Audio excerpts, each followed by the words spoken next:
অনেকেই মনে করেন ভুঁড়ি বাড়ার প্রধান কারণ ভাত খাওয়া, কিন্তু আসলে ভাত খেলে কিভাবে ভুঁড়ি বাড়ে, কেন বাড়ে আর কিভাবে ভুঁড়ি না বাড়িয়ে ভাত খাওয়া যায়, এটা বোঝার জন্য আমাদের প্রথমে জানতে হবে পেটের নিচের ফ্যাটের লেয়ার আসলে এর কাজ কি। প্রত্যেক মানুষের শরীরে পেটের নিচে একটা প্রাকৃতিক ফ্যাট লেয়ার থাকে, এটাকে ভিসেরাল ফ্যাট বলা হয়। এটি ভেতরের অঙ্গ প্রত্যঙ্গগুলোকে সুরক্ষা দেয়। চিকন মানুষ হোক বা মোটা মানুষ, সবারই এই স্তরটি থাকে। ভাত কেন সমস্যা সৃষ্টি করে?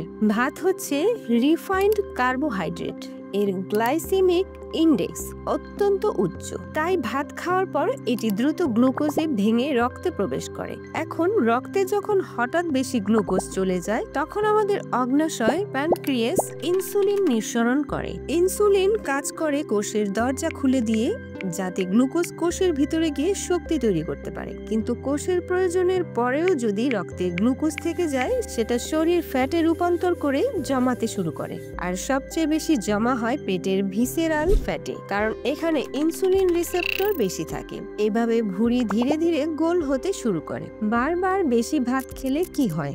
যদি কেউ প্রতিনিয়ত বাসায় 1 থেকে 2 প্লেট করে ভাত খান বা খাবারের বেশিরভাগই ভাত হয়, তাহলে রক্তে প্রতিবারই হঠাৎ করে প্রচুর গ্লুকোজ বেড়ে যায়, ফলে ইনসুলিনও বাড়ে, সঙ্গে ফ্যাট জমাও বাড়ে। এই অবস্থায় ভিসেরাল ফ্যাটের কোষগুলো বড় হতে থাকে, জায়গা তৈরি হয় আরো ফ্যাট জমার জন্য, ফলে পেট ক্রমশ গোলাকার হয়ে যায়। রান্না করা ভাতকে ফ্রিজে রাখলে কি পরিবর্তন হয়? রান্না করা ভাত ফ্রিজে 12 থেকে 24 ঘন্টা রেখে দিলে এর মধ্যে থাকা স্টার্চের গঠন পরিবর্তিত হয়। স্টার্চগুলো পরস্পরের সঙ্গে যুক্ত হয়ে রেজিস্ট্যান্ট স্টার্চ তৈরি করে। এই রেজিস্ট্যান্ট স্টার্চ শরীরে হজম করতে পারে না, রক্তে গ্লুকোজ কম তৈরি করে, ফ্যাট জমার প্রবণতা কমায়।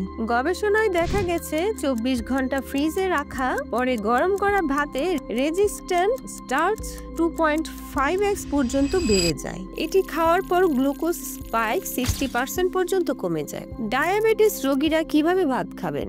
যাদের ডায়াবেটিস আছে তারা রেজিস্ট্যান্ট স্টার্চ যুক্ত ভাত খেলে রক্তে গ্লুকোজ নিয়ন্ত্রণে থাকে, আর যদি সাদা ভাতের বদলে লাল চাল খান তাহলে আরো ভালো। এছাড়া রেজিস্ট্যান্ট স্টার্চ কাজ করে প্রিবায়োটিক হিসেবে, অর্থাৎ এটি আমাদের ভালো ব্যাকটেরিয়ার খাবার হিসেবে কাজ করে। অ্যাপল সাইডার ভিনেগার ACV কেন কার্যকর?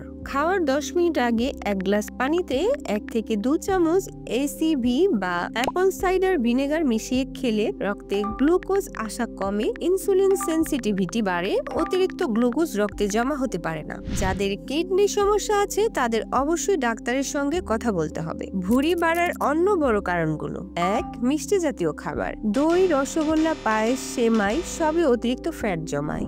2. সফট ড্রিঙ্কস ও ফাস্ট ফুড, এগুলোতে ট্রান্স ফ্যাট, স্যাচুরেটেড ফ্যাট থাকে যা দ্রুত পেটের চর্বি বাড়ায়। 3. সেডেন্টারি লাইফস্টাইল, বেশি বসে থাকা, কম হাঁটা, এগুলোতে ক্যালোরি বার্ন কম হয়। 4. কম ঘুম। সেটা একটা মজার গল্প, কিন্তু সত্যি বলতে এখন আমার ভীষণ ঘুম পাচ্ছে।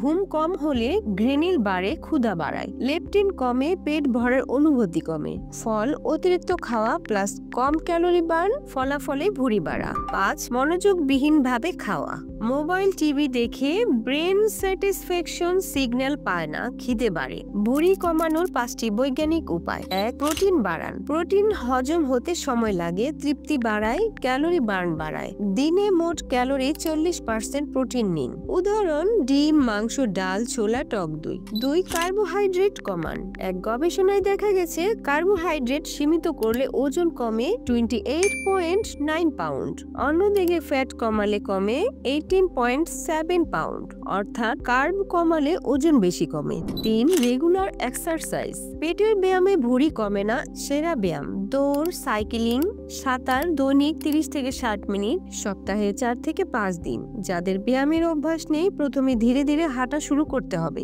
4. আঁশযুক্ত খাবার, 10 গ্রাম ফাইবার বাড়ালে পেটের চর্বি 3.7% কমে। 5. ভাতকে সঠিকভাবে খাওয়া, রান্না করা ভাত 24 ঘন্টা ফ্রিজে রাখুন, বের করে আবার গরম করুন, খাওয়ার 10 মিনিট আগে ACV নিন, লাল চালের ভাত আরো ভালো। এই 5টি অভ্যেস শুধু ভুঁড়ি কমাবে না, আপনার জীবনযাপন, শক্তি, মুড সবকিছু পাল্টে দেবে। আপনি যদি 1 মাস এই নিয়মগুলো পালন করেন, নিশ্চিতভাবে পরিবর্তন দেখতে পাবেন। তারপরে এসে এই ভিডিওর কমেন্টে আমাকে জানাবেন আপনার কতটা উন্নতি হলো।